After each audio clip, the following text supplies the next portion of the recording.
Hi guys, this is Ratchet and we are playing Criminal Case Supernatural Investigations, Case 3, The Curse of Black Ridge.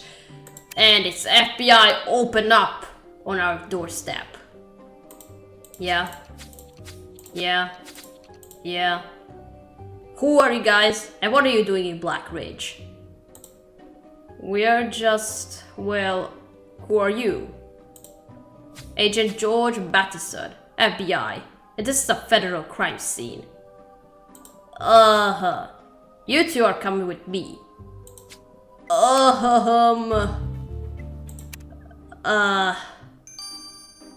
Why is this a federal crime scene? Oh dear. So you must be the ones who spoke with Annika Cross. She phoned the police saying her husband had been murdered in Black Ridge. Oh dear. And given the town's call for history, the Nevada PD called me. Now I found you two poking around town, but no sign of any so-called murder victim. Well, the body is in one of our trailers. What?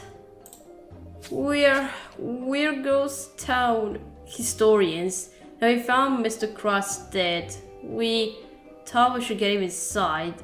Our respect, you know. Oh, is he gonna believe us? Alright, this is what's going to happen. You turn over the body immediately, and you better hope you haven't contaminated any evidence. Oh dear. Then you historians will get out of Black Ridge. You can't be wandering around a crime scene. Sure thing, Agent Madison. You'll have our complete cooperation. Come on, Katrina. Let's go.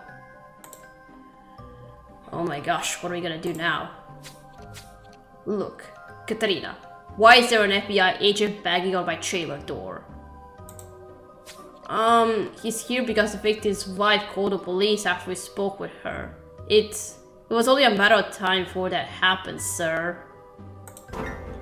Wait, you didn't tell the FBI who we are, did you? Of course not. I just played dumb. Now he thinks you're historians who stumbled onto a crime scene. He won't consider us a threat. If we surrender a body, he'll leave us alone. This is either a stroke of luck for you, Fernandez, or you're smarter than you look. Either way, I'll deal with Madison. You two expand your search at Black Ridge. We're not going anywhere until I find who did this. Okay. Hope he doesn't see us. Okay, last thing I need is being arrested by you, FBI. FBI, open up. And they just take you away, they break everything around, including windows and vases. That's just the thing, police, agents, FBI, they do more damage to the house than a criminal can do. Hey, they do so much damage, why don't they pay for the damage? They just want the person who called the police to pay for the damage. Wow.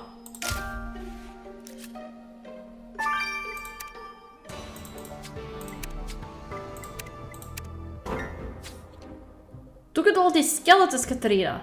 I don't know about any curse, but something bad went down in Black Ridge. Well spotted, you found the victim's phone. If you can encrypt the password, who knows what information we'll find on here. And you think we should search for that crate of bones? Then let's get to it. And who put those bones in the box? Is there another historian around here?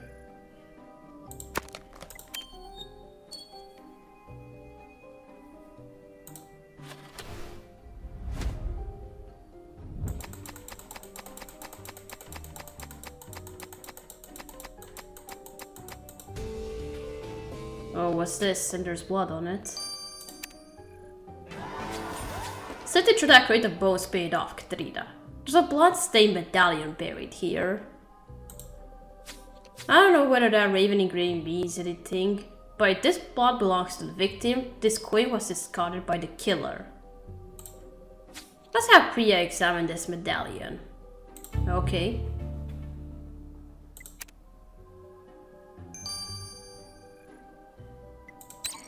Okay, 12 hours as always. Now let's unlock the phone.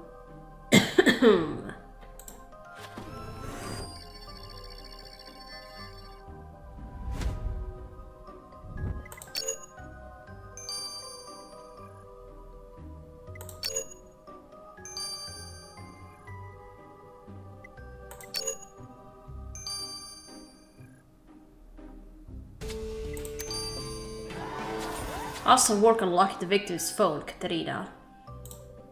Jeremy Cross was called not long before the murder by a certain Leah Spencer.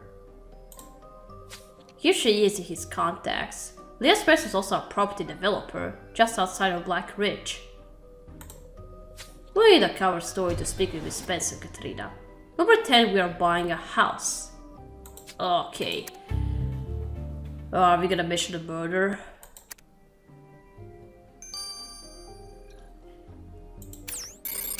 Let's talk to her. Welcome to Spencer Realty, where your property dreams come true. Can I offer you a gluten-free pastry? No thanks, but we're looking to buy a house. We're trying to get in touch with Jeremy Cross, but it turns out he's dead. What? Jeremy's dead? But I just spoke to him this afternoon. Wow, that's crazy. I called to congratulate Jeremy on purchasing Black Ridge. He bought that land for a bargain. I've read about that ghost town in the Spectral Plane. It's quite a story, but Jeremy's redevelopment plans were promising. I'm surprised you're so enthusiastic. Weren't you rivals? Sure, we were competitors, but we kept things professional. I was happy for him, to be honest. There will be bigger and better deals, at least for me anyway. Speaking of which, I'll prepare a package of properties for you right away. Yeah, great. We'll be in touch. We'll call you if we are interested. Miss Spencer's explanation seems plausible, Katerina. But as a victim's competitor, she's definitely a suspect. And you're right, Miss Spencer offered to shake using her left hand, which means she must be a lefty, just like the killer. I'll add that to my notes. Now you're beginning to remind me of Amy in Pacific Bay. Is the blood on the medallion victims? Do you want some coffee, Katerina? I had 5 cups already. I didn't sleep well last night. I'm always restless just before the full moon. I should be used to it by now, given my affliction, but it never gets any easier. Anyway, moving on to that medallion you found. I can confirm the blood is a match for Jeremy Cross, and the sample is fresh, which means this medallion was discarded by his killer. That's good news. Is it an ancient artifact? Nothing so exotic. I don't recognize it though, because my brother has one exactly like it. This medallion was a gift presented to participants of an exclusive poker championship in Las Vegas. Now, the tournament is only open to the most experienced players, meaning anyone taking part, including the killer, is a seasoned gambler. So the killer gambles, do they?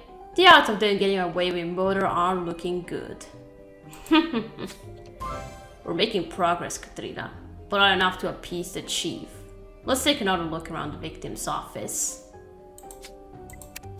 Okay, poker plus the haunted place that looks like Texas.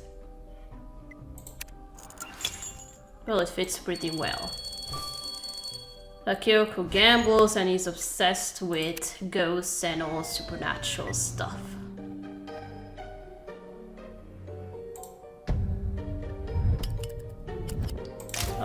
Partially burnt house.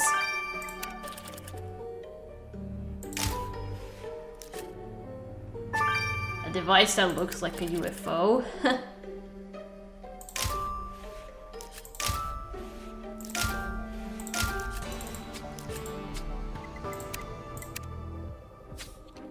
Whoa, look at this scale model of a house, Katerina. Someone's really burnt it to a crisp. This must be a replica of one of the houses Jeremy Cross was selling. But who'd do something like this? Let's dust it for fingerprints. And I wonder what that broken device is. Let's put it back together. Okay.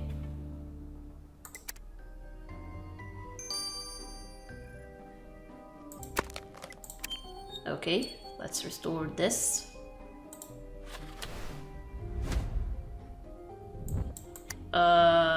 What is that? It's not a UFO.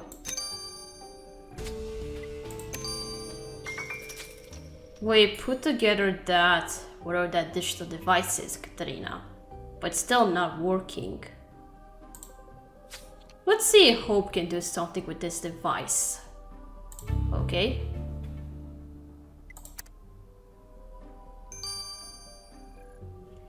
Okay, whatever that is. Hope nothing supernatural will happen when we open, turn, or whatever we do with that device. I'll say it again, you should have worn gloves. Nice work, Katria. There are fingerprints all over this model house. If you can get a match on these prints, we'll know who went to the victim's office and destroyed it. Okay.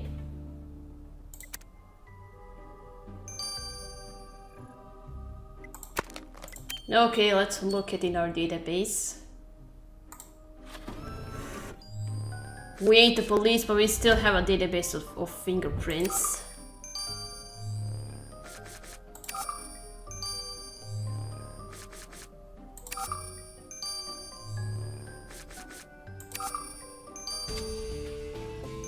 Knew it was going to be him. That's strange, Katria. The fingerprints on this bourbon bottle belong to Rick Lewis, the guy who bought a house from the victim. But why would he want to destroy a replica of his house? He seems so eager to move in. Let's find out what's going on, Katrina. Remember, Mr. Lewis thinks we are historians. And it would seem weird to him that we are asking about his house. Oh, we could have just said that we are private detectives. Ah, the historians. Would you like me to tell you more about Black Ridge? Well, you could clear something off. We found a burned model of your house. Weren't you excited about moving in? Terrifying, more like it. I should have never bought that property in the first place. Black Ridge Heights was a utopia. On paper. A luxury oasis in the Nevada desert, the brochure said. The houses were expensive, but I like to gamble, so I was willing to take a risk on the investment. But then I read an article about Black Ridge in the Spectral Plane, that the town was haunted. Mr. Cross never said anything about ghosts. You think he'd mention something like that? Did you back out of the deal? I tried, but Cross said it was all just an urban legend. Well, of course everybody would believe that. I was trapped! I knew I'd signed the contract with my own left hand. Cross said I'd walk away over his dead body. Maybe over his dead body is what you planned all along? We'll see about that. What's this device supposed to be? It looks like a UFO. I must have been repairing this device and found presented a significant challenge, Katarina. But now that it's working, I'm tempted to use it to scare Gwen out of her sore mood. She'll forget about her breakup in no time. Wait, scare her? Scare Gwen? How? This device is a hologram projector. Let me demonstrate. Oh my gosh, that guy faked it! That guy faked everything. See what I was saying? Gwen will jump out of her skin. So the device we found in Victor's office generates fake ghost projections? What for? I know whose it is. Hang on, you're right, Katrina. That ghost looks exactly like the one we saw in Ronnie Hawks' Trendweight clip. Does that mean the ghosts of the Phantom Zone are fake? And the victim knew about it? Ronnie Harkos as an explanation. Yeah, you faked it. This is just what I expected to find. That no ghosts exist. We found your holographic projector in Jeremy Cross's office, Ronnie. Did you discover you're fake?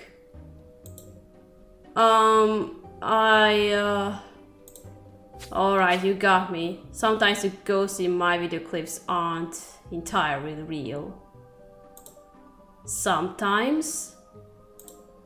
Look, ghosts are totally a thing. I've catched them on camera dozens of times. But were they fake or not? But the spooks aren't always cooperative. They taunt me rather than haunt me. I know Black Ridge is the real deal. It's not some superstition. Like me, being left-handed is bad luck. But I have a reputation to uphold, so I invested the money I won in Vegas on that projector in case the ghost didn't show. If I don't record any footage out here, I'm finished. Then I'll never get on the cover of the spectral plane. Hey, Jerry Cross exposed you? What would that do to your reputation? You think I killed him? No way, man. I may capture ghosts on camera, but I don't turn people into them. Oh, but it could be you. You're #1 suspect. You just said all of it. We got our hands full after our property developer turned up dead in this ghost town, Katerina. His competitor, Lee Spencer, claims she and Mr. Cross had a healthy respect for one another. Meanwhile, it turns out our paranormal trend with Ronnie Hawk was faking the ghost in his videos, and the victim found out. Would Hawk made murder to protect his reputation? Then there's Rick Lewis, who was spooked about stories Black Ridge was haunted. It's possible he killed the victim to get out of his deal. To top it all off, FBI agent Matheson wants to kick us off his federal crime scene. We better keep a low profile or...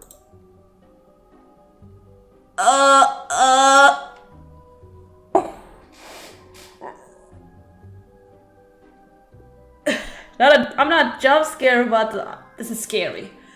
Roar. Roar. Oh, I see the hand. You're not real. I can see your hand. You're not real. So take that mask off, dude. Alright, we gotta stop here. We gotta continue playing in chapter 3. So, thank you for watching. Don't forget to leave a like to this video, and I'll see you again. Goodbye!